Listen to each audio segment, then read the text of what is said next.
Okay, my wee little shamans in training, I've shown you the perils of buying a car at a dealership. Now it's time for me to teach you how to get a good deal on a used car in the private market. You see, the shaman's first title was the King of Craigslist. I have a long track record of getting killer deals on reliable cars that serve me well. My current high score is 3 cars for a combined total of under $2,000 that lasted me 5 years with several overlapping. My best find was a 2003 Ford Focus, which I bought for $200, drove for 3 years, rented out to someone who needed a car to drive to see the eclipse for $350, and then it sold for $800 when I was done with it.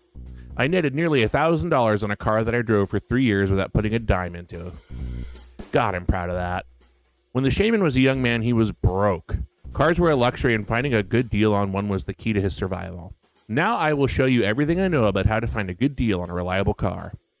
If you find this information useful, leave a like, and if you get a few chuckles out of today's lesson, hit that subscribe button. I want to hear your used car deal stories as well, so tell me about your best used cars down in the comments.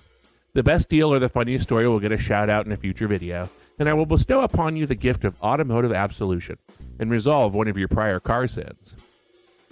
I'm going to go out on a limb here and say that if you clicked on the video titled, How to Get a Good Deal on a Cheap Used Car, you might be balling on a budget.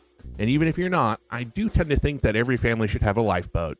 A cheap little beater that can help out a needy party when their nice car fails them.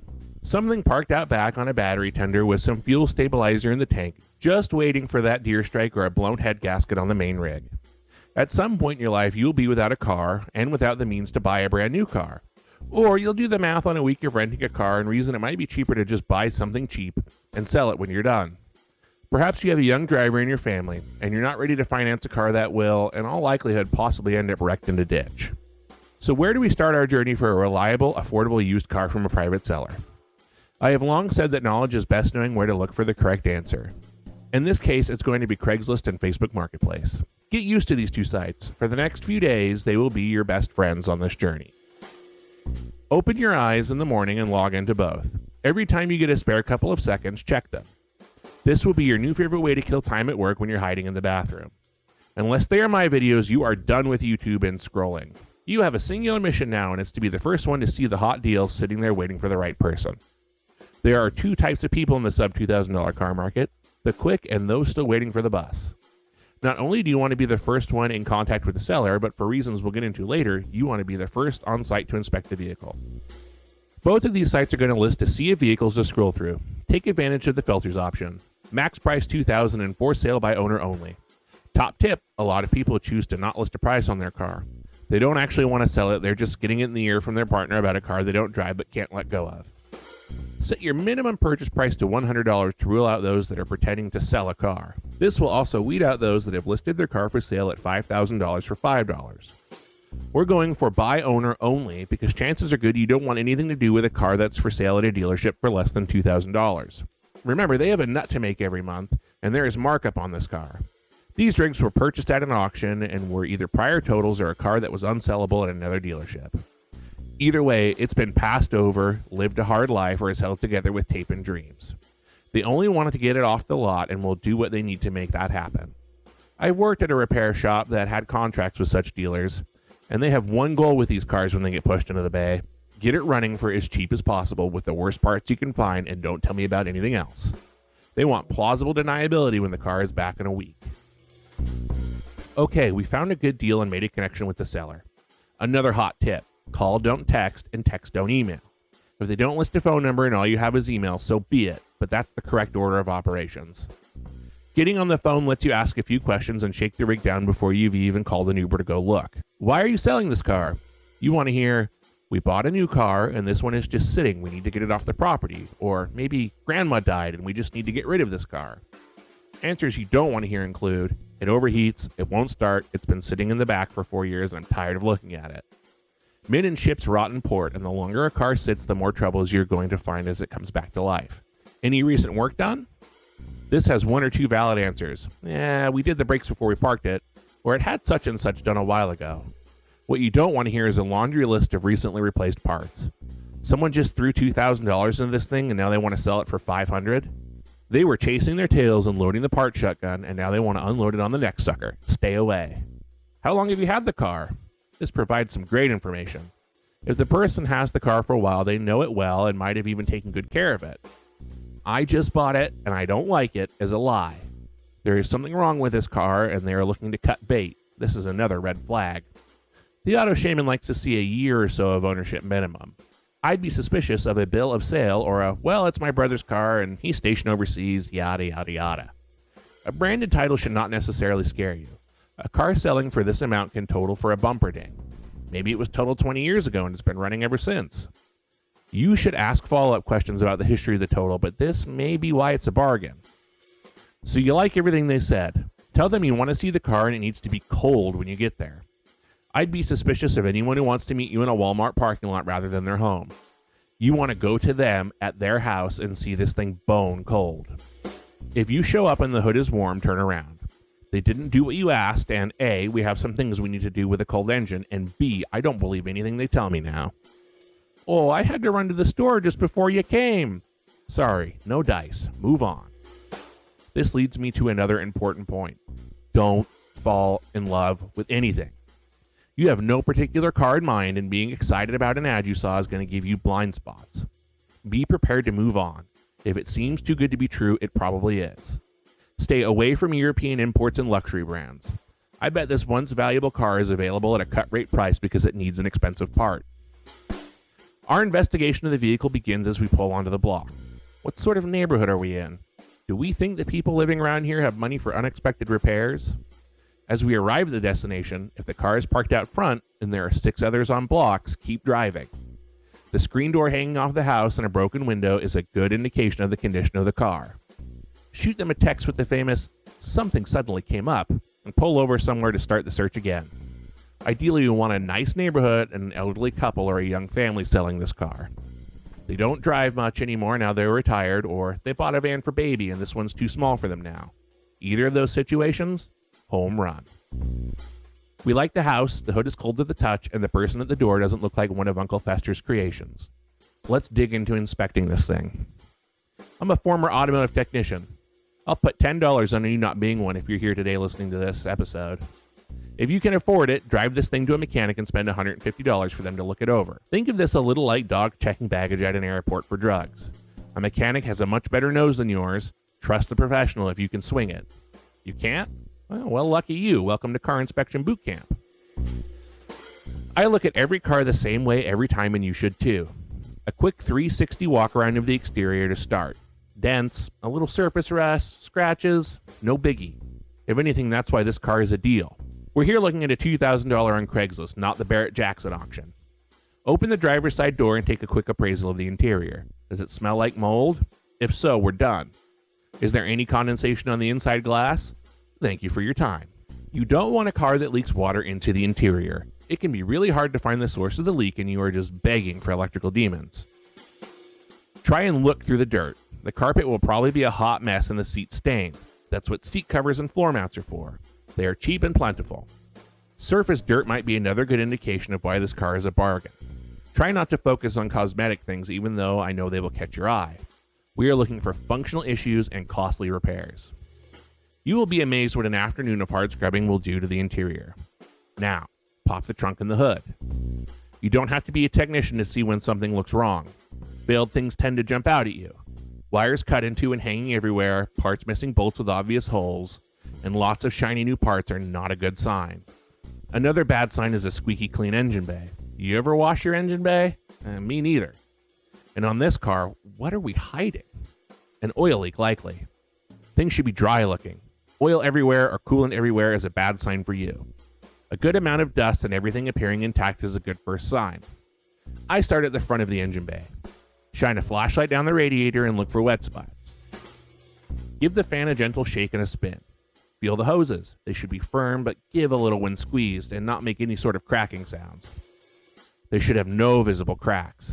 It's important you do this step before starting the car. Take off the radiator cap or cap to the coolant reservoir. Coolant comes in a lot of different colors, but the thing you want the most is homogeneous. Nothing floating, not this color and that color in there. It should be liquid.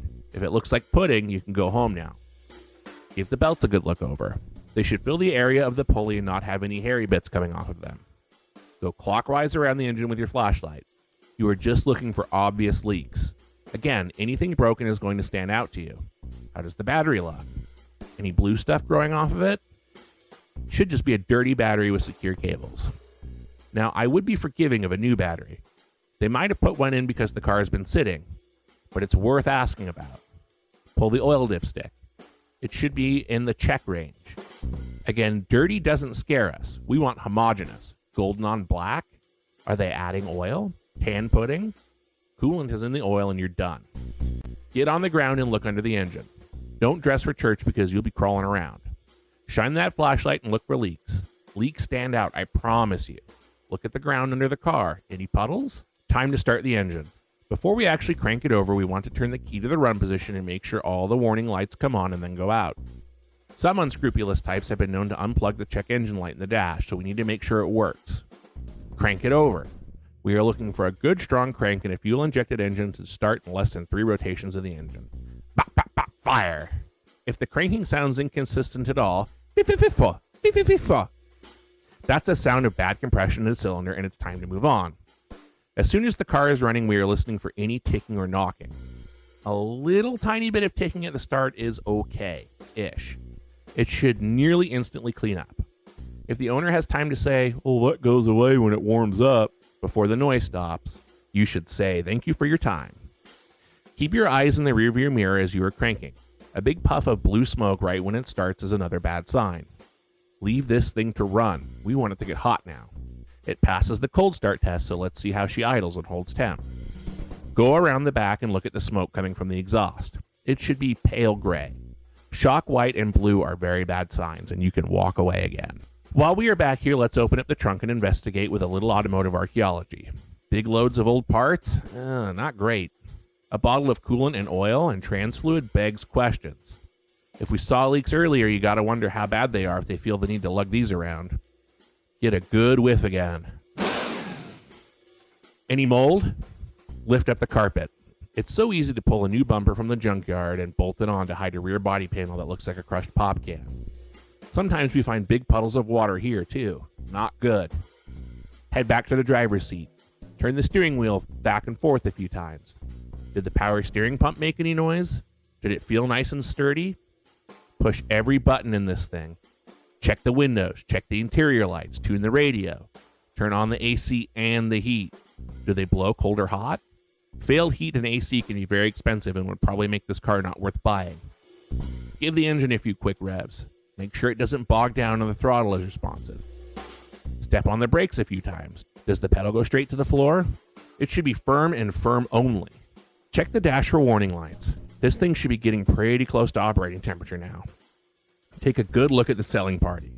If they are starting to look nervous or ask you not to waste gas by letting it idle, they are hiding something or waiting for the overheat. Again, that would be time to take your exit. Go back to the engine bay and place your hand on the oil fill cap. The engine should feel rhythmic. Any sudden shuddering and or sputtering is a bad sign. A 4 or 8 cylinder engine might be naturally a little shaky, but as long as it's consistent and rhythmic, we are okay. An inline 6 engine you should be able to reliably play a game of Jenga on. Make sure you turn the AC and defrost off and watch for the fan to click on. This is when the engine is at temperature. If there is a transmission dipstick, pull it out. It should be in the fill range when running and at temp and should be red to dark red with a sweet smell. Get back in the car now that the engine is hot and check the temperature gauge. Is it holding? Give it a few more revs or a little gas for a high idle and check if the temperature starts to climb. If everything is holding, turn the car off and try and start it again. If this thing doesn't start when it's hot, that's how you end up walking home from the grocery store, and would also be your cue to walk away from this deal. Ask to go on a test drive. If they say no, go home. The test drive needs to include a drive through the neighborhood to test the brakes and a trip on the highway to further test the cooling system. Put this thing under some load and drive it the same way you will drive it when there isn't a stranger in the passenger seat. Find a nice straight, flat bit of road and let Jesus take the wheel. It should hold relatively straight, although a little wandering is acceptable. What you don't want is a hard dive in either direction. If you don't hear any scary noises and it gets up to speed and holds temp on the highway, I think we found a winner.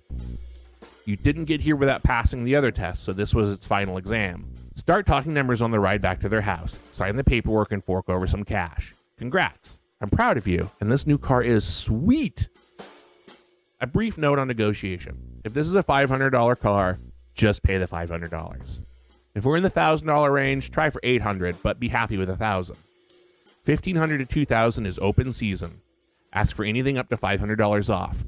But don't be a dick.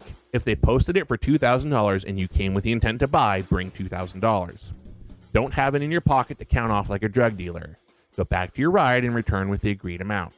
Cash talks and bullshit walks. No checks. No, let's drive to my bank. Be ready. You can't lose out on this car. We have established through our inspection that it's a keeper. While you're at the bank, someone else might come with another $100 and it's sold out from under you, and that will be your fault. Those lovely people are my best tips for you. It is not an all-inclusive list, but it is a list that will help you avoid the most common and costly potential issues. Knowledge is power. So I'd love to hear your techniques as well. If you have other tips or tricks, leave them in the comments for the rest of the community. If you learned something or had a good time, drop a like and join us with a subscription. If you have a question, email me, theautoshamanpodcast@gmail.com. More valuable car information is always in the pipes, including how to do this the other way around, aka how to be the seller. I promise selling a car private party is way worse than buying one. However, I can help you with that as well. As always, thank you for your time. Some of my other videos are on the screen. Check them out. Trust me. I have a very particular set of charms. Hearts, stars, and horseshoes. Clovers and blue moons. Unicorns, rainbows, and tasty red balloons.